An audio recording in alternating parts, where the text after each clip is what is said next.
오늘은 이 감사를 회복합시다라는 제목으로 말씀을 나누도록 하겠습니다. 오래전에 TV 동화 행복한 세상이라는 그 프로가 조그만하게 이제 만화식으로 돼서 나오는 게 있는데요. 아주 많은 그 실생활에 있었던 여러 가지 이야기들을 그렇게 만화로 또 나레이션을 통해서 보여주었습니다. 거기에 보면 첫 마음을 찾아서라는 그 대목이 있는데요. 어떤 직장에 이제 구조조정, IMF 이후로 구조조정 때문에 아주 힘들어하는 한 가정이 등장을 합니다. 가장은 40대였습니다. 그리고 구조조정 때문에 근근히 이제 겨우 살아가는 그런 상황 가운데 있으면서 결혼 기념일이 되었어요. 그 결혼 기념일을 어떻게 잘 보낼까 남편이 구상을 하고 또 아내는 어떤 이벤트가 있을까 기대를 하는 중에 남편이 그 아내를 붙들고 어디론가 가기 시작합니다. 그 어디론가 가는데 혹시나 백화점에 가서 뭐 좋은 선물을 줄까 싶었는데 그게 아니라 쪽방촌이 있는 곳으로 가는 거예요. 좁은 골목, 그리고 허술한 담벼락, 그리고 가보는 그 마지막 그 편에는 자기들이 신혼 때 살았던 쪽방이 있는 그곳에 도착을 합니다. 그리고 그는 이렇게 말을 하죠. 여보, 우리가 첫 마음을 잊고 살았어. 아, 그러니까 그 부인이 그래, 첫 마음. 첫 마음, 그것은 이 세상에 무엇과도 바꿀 수 없는 값진 선물입니다 하면서 그 동화가 끝이 납니다. 우리도 그렇습니다. 이 첫 마음이 굉장히 중요하죠.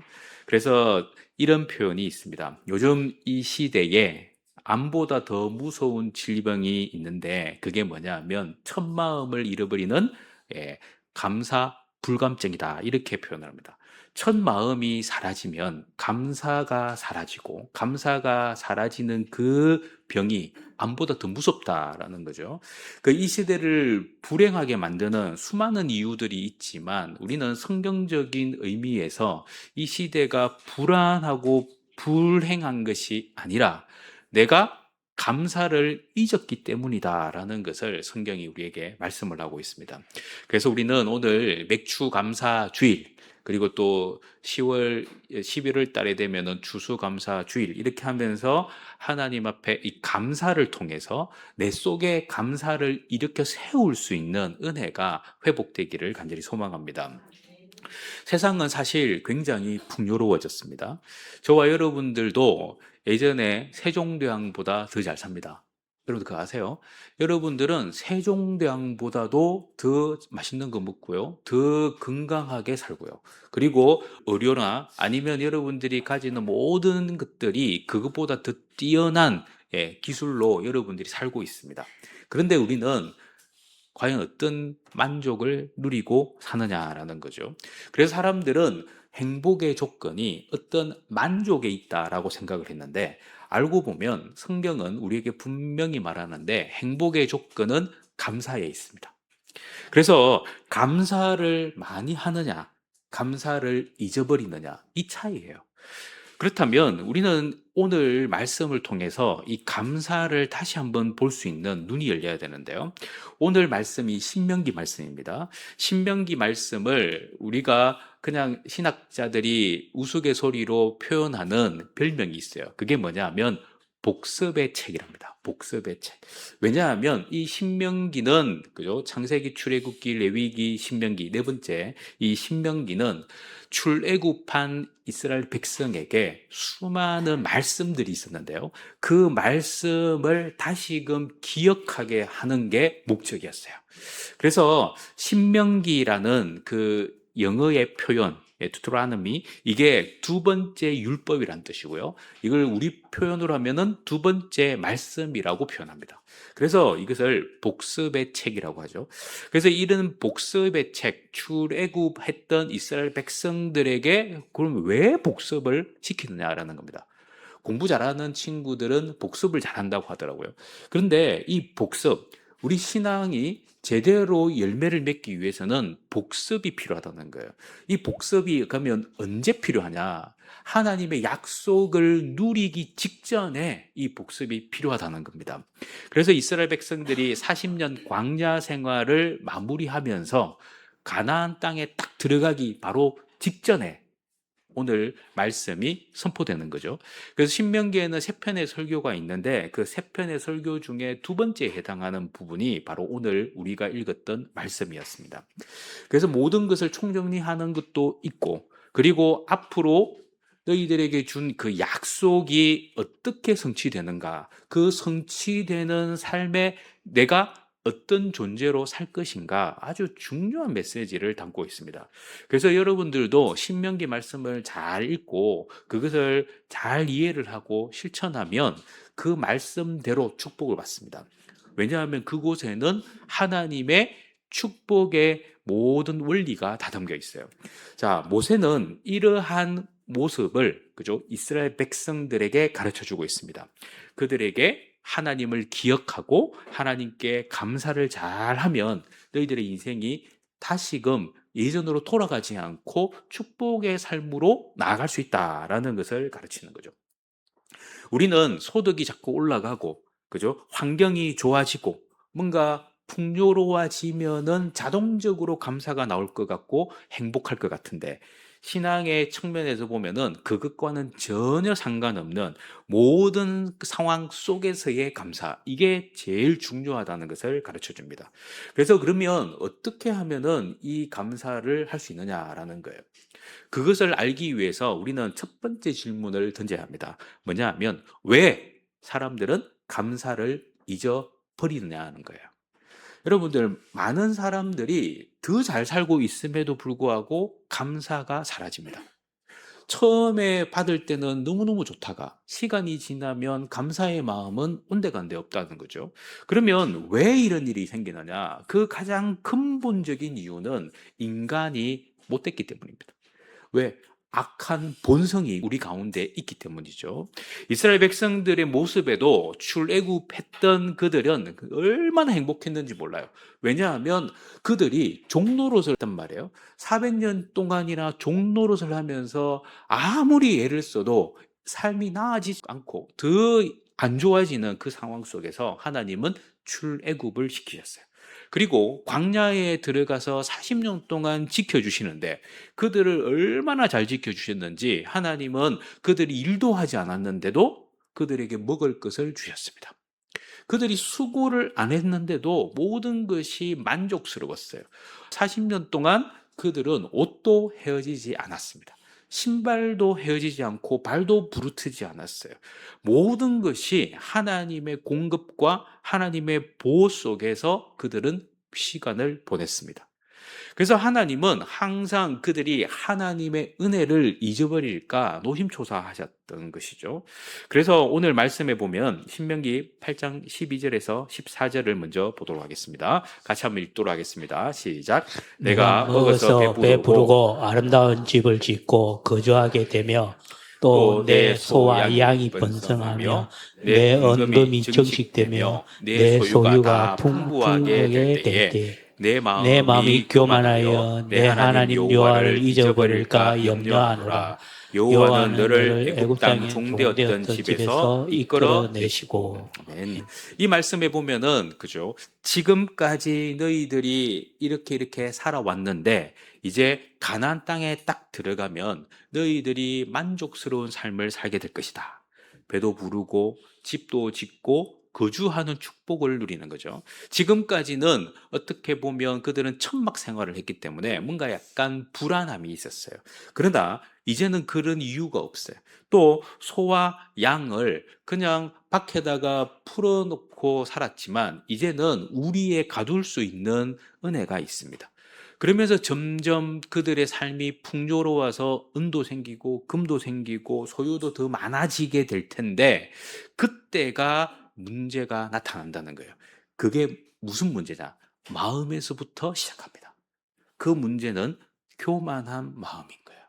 교만이 들어와서 하나님을 잊어버릴까 염려하는 마음이 하나님께 있었다는 겁니다. 그래서 하나님은 그들이 그 마음속에 교만이 빠져야 되는데 교만이 생긴다는 거예요. 자, 이것을 조금 더 구체적으로 설명을 합니다. 신명기 8장 17절이죠. 시작. 그러나 그러나 내 내가 마음에 이르기를 이르기를 내 내 능력과 능력과 내 내 손의 손 힘으로 힘으로 내가 내가 이 이 재물을 재물을 얻었다 얻었다 말할 할 것이니라. 것이다. 마음이 교만해졌다라는 그 표현을 풀어서 설명을 하고 있습니다. 그게 뭐냐면 내 능력, 내 손의 힘으로 이 재물을 얻었다 생각을 하는 거예요. 다른 것 다 잊어버리고 내가라는 것만 남아 있다는 거예요. 모든 것이 하나님의 전적인 은혜다라는 것은 신앙적 표현이고 내가라는 표현은 실제적인 표현입니다. 왜? 내가 했잖아. 아니 뭐 하나님이 은혜 주신 거는 잘 모르겠고 내가 노력해가지고 이렇게 은도 생기고 금도 생기고 집도 생기고 양도 생기고 소도 생기고 또 자식들도 생겼잖아. 이게 하나님의 은혜는 보이지 않는 곳에서 일어났지만 내가 수고했잖아. 내가 땀 흘렸고 내가 열심히 노력해서 내 몸이 부서질 정도로 애를 써가지고 만들었잖아. 이게 그들의 표현이었습니다. 하나님은 이러한 표현을 굉장히 싫어했던 거죠. 왜냐하면 이것을 교만이라고 보셨다는 거예요. 자, 그렇다면 왜 이런 마음이 들어왔느냐라는 겁니다. 우리는 이 모습의 가장 근본적인 원인을 어디서 찾습니까? 아담에게서 찾는 거죠. 아담은 여자와 함께 뱀의 유혹에 빠져서 하나님께서 금지한 이 선악과를 따먹어 버렸습니다. 그래서 그들은 타락을 했어요. 그들이 타락했던 그 이유가 뭐냐 하면 자기 자신을 자기의 신으로 섬기기 시작한 겁니다. 기준점이 달라진 거예요. 하나님이 우리의 신이었는데 내가 신이 돼버린 거예요. 내가 악을 구분하고 판단해 버립니다. 이것은 선이야. 이것은 악이야. 그래서 자기가 필요한 대로 선과 악을 선택해 버리는 안타까운 인생이 돼버린 거죠. 결국 그러한 모습을 통해서 우리에게 가르쳐 주는 것은 뭐냐? 사도 바울이 이렇게 말씀을 합니다. 로마서 1장 21절 말씀이에요. 같이 읽겠습니다. 하나님을 하나님이 알되 알되 하나님을 영화롭게도 영화롭게 아니하며 감사하지 감사하지도 아니하고 아니하고 오히려 그 생각이 허망하여지며 미련한 마음이 어두워졌나니 하나님을 아는데 하나님을 뭔가 좀 알고는 있어요. 그런데 하나님을 영화롭게 하지 않습니다. 감사하지도 않습니다. 마음에는 뭐예요? 허망한 생각들이 자꾸만 들려오고요. 미련한 마음이 가득 채워지는 이러한 모습으로 전락해버리는 거죠. 이러한 악한 인간성이 결국 나중에는 어떻게 변하느냐. 사도 바울은 말세에 우리의 모습이 이렇게 변한다고 표현합니다. 디모데후서 3장 1절에서 2절입니다. 시작. 너는 이것을 알라. 말세에 고통하는 때가 이르러 사람들이 자기를 사랑하며 돈을 사랑하며 자랑하며 교만하며 비방하며 부모를 거역하며 감사하지 아니하며 거룩하지 아니하며 이 모든 일들이 다 무엇이에요? 마음속에 악함이 가득할 때 교만이 들어와서 일어나는 행위들이 다 기록이 되어 있습니다. 결국 여기에서 빠진 것이 뭐냐? 바로 감사였습니다. 감사는 환경이 좋아서 하는 게 아니더라고요. 왜냐하면 환경은 분명히 좋아졌어요. 여러분들이 결혼 초기에 그저 힘들게 살았던 그 수준보다 지금은 더 좋아졌을 겁니다. 그런데 우리는 감사는 그때보다 적어요. 우리가 태어났을 때에 정말 찢어지게 가난했던 이 나라가 지금 그저 먹고 남음이 있을 정도로 풍요로워졌습니다. 그러나 그때보다 감사는 적어졌습니다. 왜요? 감사는 환경이 아니기 때문이에요. 그래서 호세아서에서는 하나님의 탄식을 이렇게 표현합니다. 호세아서 13장 6절입니다. 시작. 그들이 먹여준 대로 배가 불렀고 배가 부르니 그들의 마음이 교만하여 이로 말미암아 나를 잊었느니라. 배가 부르면 부를수록 마음이 교만해져서 하나님을 잊게 되었다는 겁니다. 우리도 교만한 사람한테 이야기할 때 배 많이 불렀네. 그런 이야기 하잖아요. 왜냐하면 배가 부르면은 배은망덕해지는 거예요. 그게 우리의 모습이라는 겁니다. 자, 잠언의 말씀에 보면 아굴의 기도가 잠언 30장에 등장합니다. 그 아굴은 혹시라도 자신이 하나님 앞에 부끄러운 인생으로 교만이 싹트서 부끄러운 인생이 될까 싶어서 우리가 좀 꺼려하는 기도를 합니다. 잠언 30장 8절에서 9절입니다. 시작. 곧 곧 헛된 것과 거짓말을 내게서 멀리 하옵시며 나를 가난하게도 마옵시고 부하게도 마옵시고 오직 필요한 양식으로 나를 먹이시옵소서. 혹 내가 배불러서 하나님을 모른다 여호와가 누구냐 할까 하오며 혹 내가 가난하여 도둑질하고 내 하나님의 이름을 욕되게 할까 두려워함이다. 우리 좀 이런 기도 별로 안 하고 싶잖아요. 왜냐하면 이왕이면은 잘 살고 잘 먹고 그저 풍요로워지고 감사가 넘치는 그게 우리의 생각인데 풍요로워지면 뭐가요? 감사가 없다는 거예요. 그래서 아굴은 이렇게 기도를 했다는 사실입니다. 우리의 인생을 이끌어가는 하나님의 강력한 은혜는 무엇일까요? 우리를 풍성하게 채우셔서 더 하나님을 잘 섬기게 하는 것일까요? 아니면은 그 모든 상황과 상관없이 내가 더 하나님께 가까이 나가기를 원하실까요? 하나님은 우리에게 모든 조건을 주실 수 있으신 분입니다. 그러나 하나님이 그 조건을 주시지 않는 이유를 우리는 한 번쯤 생각을 해봐야 한다는 거예요. 그래서 신앙의 본질로 돌아가야 되는 거죠. 신앙의 본질의 핵심은 뭡니까? 하나님을 알아야 되고 하나님의 존재를 더 깊이 깨닫고 하나님이 그 은혜 가운데 들어가는 겁니다. 그래야 감사가 나오기 때문이에요. 그런데 하나님의 은혜 안에 들어가지 못하면 감사는 사라지고 마음에 불평이 생기고 원망이 생기고 결국 하나님을 부인하는 자리까지 간다는 거예요. 그래서 우리 하나님은 그것을 굉장히 싫어하는 거죠. 그래서 우리는 이 감사가 잃어버리게 된 그 결과를 다시 한번 돌아보아야 합니다. 그 결과는 뭘까요? 바로 불행과 멸망인 것입니다. 사람이 불행해지면 멸망까지 치닫게 돼요. 자, 여러분들, 우리는 이것을 꼭 기억해야 합니다. 오늘 말씀 19절 말씀입니다. 같이 읽겠습니다. 시작. 내가 만일 내 하나님 여호와를 잊어버리고 다른 신들을 따라 그들을 섬기며 그들에게 절하면 내가 너희에게 증거하노니 너희가 반드시 멸망할 것이라. 굉장히 무서운 메시지 아닙니까? 하나님을 알고 있어요. 출애굽의 은혜도 받았어요. 그리고 40년 광야 속에서 얼마나 큰 은혜를 받았는지 몰라요. 그런데 그들이 그것을 잊고 하나님이 아닌 다른 신을 쫓게 되었다는 겁니다. 그러면 어떤 일이 벌어진다고요? 멸망한다는 거예요. 우상을 섬기는 것 한눈 팔 수 있어요. 그죠? 한눈 팔 수 있어요. 그러나 그게 그것으로 끝나지 않아요. 한눈으로 끝나지 않고 감사를 잊게 되면 반드시 망한다는 어마어마한 경고성 멘트가 등장했다는 겁니다. 그래서 우리는 이 구약의 이스라엘 역사를 보면은 그들이 배반하고 실패하고 났는데 그 실패가 그냥 실패가 아니더라고요. 그 실패가 자꾸 반복되고 반복되니까 나중에는 나라가 망하게 됩니다. 그래서 북이스라엘도 아수르한테 721년에 망해요. 그리고 남유다도 586년에 망해요. 이 모든 나라들이 다 망한다는 거예요.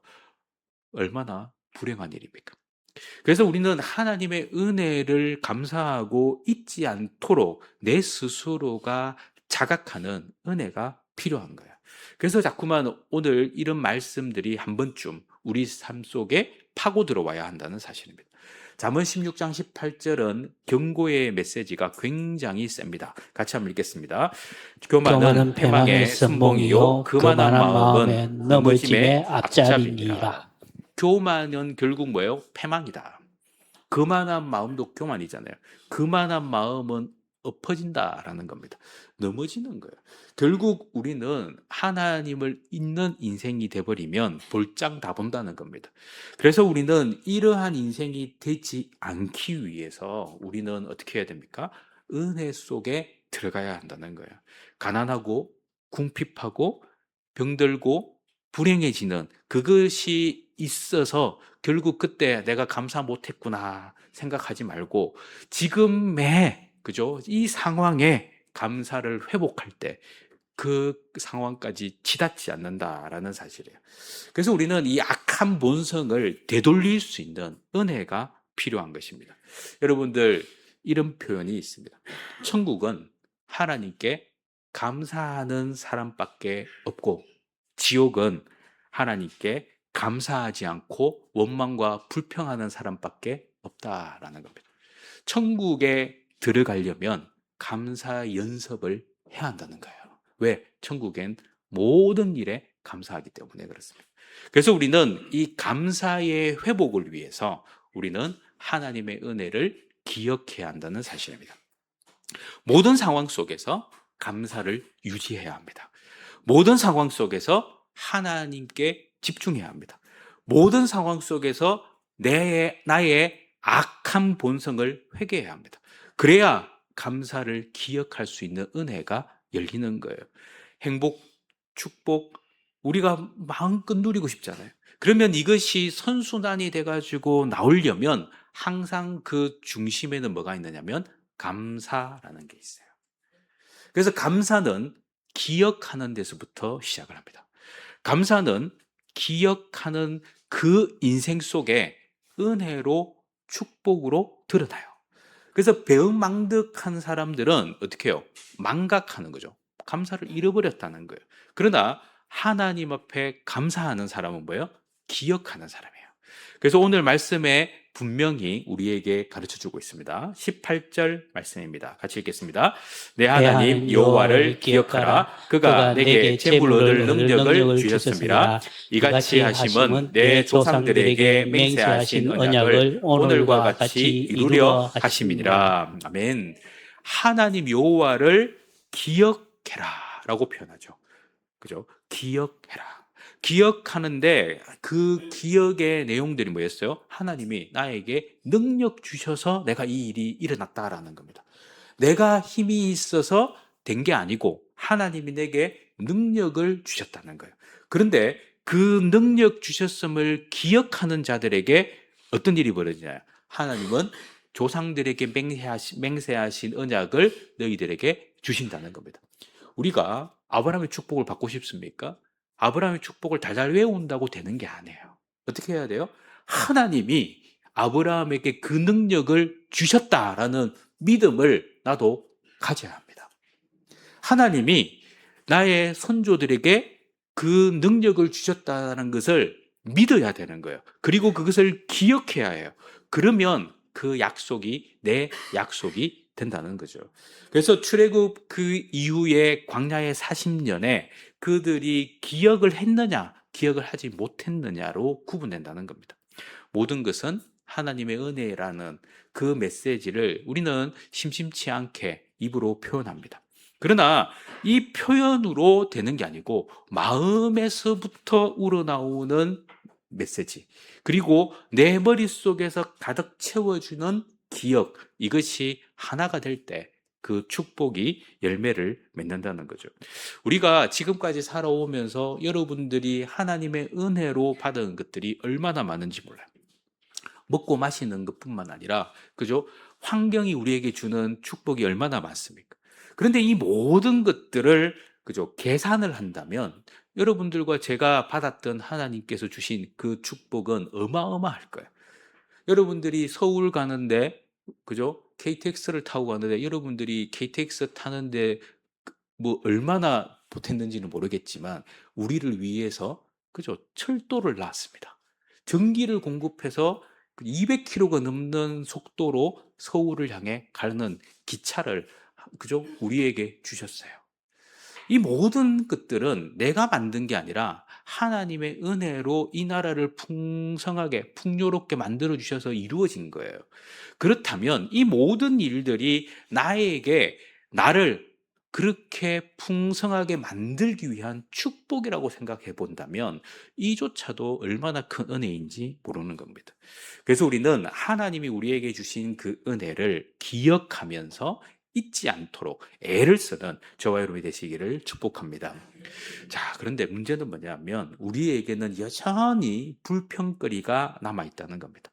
그래서 우리는 자꾸만 이 불평의 부분들을 찾아요.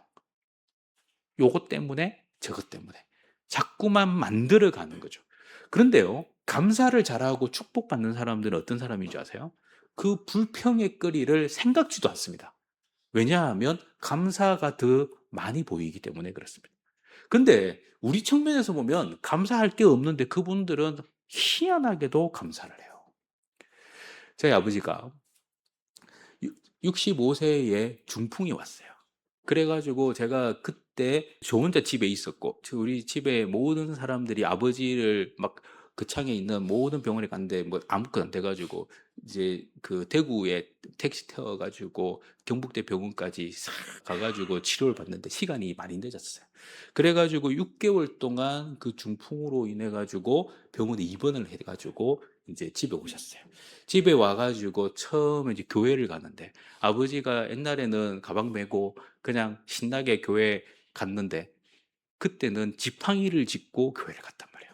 지팡이를 짚고 10분밖에 안 걸리는 그 교회 가는 그 거리를 1시간 동안 지팡이를 짚고 가면서 눈물을 흘리면서 하나님 앞에 헌금을 하려고 필경대 앞에서 이제 감사헌금 봉투에다가 일 적는데 뭐라고 적었는지 아세요?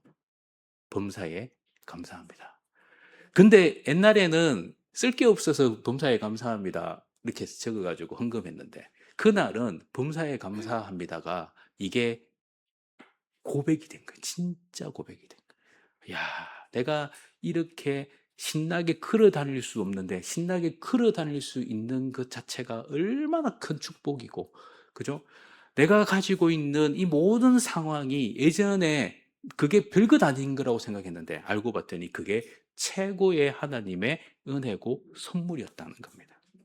오늘 우리가 뭔가 힘들고 고통스러워야 짜내는 감사, 그게 아니고요. 지금을 볼 수 있는 눈이 열려야 합니다. 지금 이 시간, 이 자리, 이 상황을 볼 수 있는 영안이 열려야 되는 거예요. 그래야 그때의 진정한 감사가 여러분의 인생을 바꾸게 되고 그 감사를 통해서 나의 신앙이 더욱더 선순환의 축복으로 나올 수 있다는 사실입니다. 죽다 살아난 사람은 평소에 그죠? 삶이 얼마나 중요한지 모르다가 그때부터 알기 시작합니다. 근데 또 안타까운 것은 뭐예요? 시간이 지나면 까먹어 버려요. 그래서 우리는 감사를 기억해야 하고 그 감사 속에 내 자신을 맡길 수 있는 은혜가 필요하다는 사실입니다. 자, 그렇다면 이러한 감사의 축복은 무엇일까요? 감사를 찾아서 감사의 축복을 가진 사람들의 가장 큰 핵심은 행복이 그리고 승리가 계속적으로 흘러 넘친다는 사실입니다. 우리는 하나님을 창조주라고 부르고 우리는 피조물이라고 인정합니다. 여기에 굉장히 중요한 핵심이 있어요. 그게 뭐냐 하면 창조주는 피조물을 그냥 만든 게 아니라 아주 의미 있게 그 의도를 가지고 만들었다는 사실입니다. 여러분들 사람이 그죠? 이 세상에 나왔다라는 것은 하나님의 의도가 있었어요. 그래서 하나님은 그 의도를 우리에게 말씀을 하셨죠. 가장 근본적인 것은 뭡니까? 하나님은 하나님의 형상으로 우리를 만드셔서 하나님의 일을 우리에게 맡기셨어요. 그리고 땅을 다스리고 정복하라고 말씀하셨어요. 그리고 많은 말씀을 통해서 우리에게 분명하게 말씀하는 것은 우리를 통해서 하나님이 영광을 받기를 원하셨다는 사실입니다. 그래서 우리는 그 개념을 항상 기억해야 합니다. 우리 속에 하나님의 형상이 있다라는 겁니다. 내 속에 하나님이 하나님을 닮고 하나님이 기뻐하실 만한 것들을 다 주었다는 거예요. 그래서 그것에 감사할 수 있는 여러분이 되셔야 합니다. 아, 내가 하나님의 형상을 가진 인생이구나. 아, 내가 지금까지는 별 볼 일 없는 인생이었는 줄 알았는데 그게 아니라 너는 나를 닮았어. 나를 닮았어. 그분이 누굽니까? 하나님이세요. 그래서 우리는 하나님 닮은 인생이지 세상과 다른 인생으로 살아야 된다는 사실입니다. 더 나아가서 우리는 이 세상을 정복하고 다스릴 수 있는 의도를 우리에게 부어 주셨다는 사실입니다. 그래서 그것은 승리의 삶이죠. 그 승리의 삶을 회복하기 위해서 해야 할 것은 딱 하나 있습니다. 그게 뭐냐면 예수를 믿는 거예요. 예수를 믿어야 인생이 바뀌는 겁니다. 예수를 나의 하나님, 나의 구주로 믿어야 죄악에서부터 벗어나서 진짜 하나님이 기뻐하시는 승리의 삶을 경험할 수 있는 거예요. 이 마음이 필요한데 이 마음은 어디서부터 올까요? 우리 속에 성령께서 함께 하셔서 이 마음을 주시게 되는 겁니다. 자, 그렇다면 이제 예수도 믿었고, 그죠? 하나님의 형상인 것도 알아요. 그러면 하나님께서 우리에게 원하시는 것은 뭘까? 한 번쯤 생각을 해봐야 합니다. 자, 그 사명적 메시지의 하나가 16절에 등장합니다. 우리 16절을 같이 한번 읽겠습니다. 시작. 내 조상들도 알지 못하던 만나를 광야에서 내게 먹이셨나이다. 이는 다 너를 낮추시며 너를 시험하사 마침내 내게 복을 주려 하심이라. 네, 이 말씀을 보니까 하나님은 마침내 우리에게 뭘 주려고요? 복을 주시려고 하셨다. 결국 우리의 인생을 이끌어가는 하나님의 목적은 무엇이었느냐면 하나님이 우리를 복 주기를 원하셨다는 거예요. 이 복이라는 것을 우리는 너무 쉽게 생각할 수도 있지만 이 복이라는 것은 결국 하나님이 우리를 하나님 닮게 만들고 하나님의 형상을 회복하게 만들고 예수 그리스도의 승리를 맛보게 하는 데에 이르게 한다라는 사실입니다. 이를 위해서 우리가 겪어야 될 부분이 있어요. 그게 뭐냐면 우리가 낮아져야 합니다. 그리고 하나님의 시험을 어떻게 해요? 능히 담담히 받아들여야 하는 거예요. 그러면 뭐가 온다고요? 복이 오는 겁니다. 그래서 오늘 우리는 이 연약한 인생, 고난 많은 인생, 그것에 흔들리지 말고 하나님은 이 모든 것들이 하나님이 주실 복으로 나아가고 있구나라는 믿음의 눈이 열려야 한다는 사실이에요. 그래서 마음을 잡으셔야 되고 더 하나님을 의지하셔야 되고 감사함으로 기도함으로 나가야 될 줄 믿습니다. 우리는 이렇게 사람을 살아갈 때에 결국 감사를 잊으면 아무것도 되는 게 없어요. 그러나 감사하기 시작하면 그때부터 상황과 모든 현실이 변화를 일으킨다라는 것을 기억하시기를 축복합니다. 어떤 형편에도 감사를 찾아서 행복 맛보고 승리를 맛보는 저와 여러분이 되기를 간절히 소망합니다. 아멘.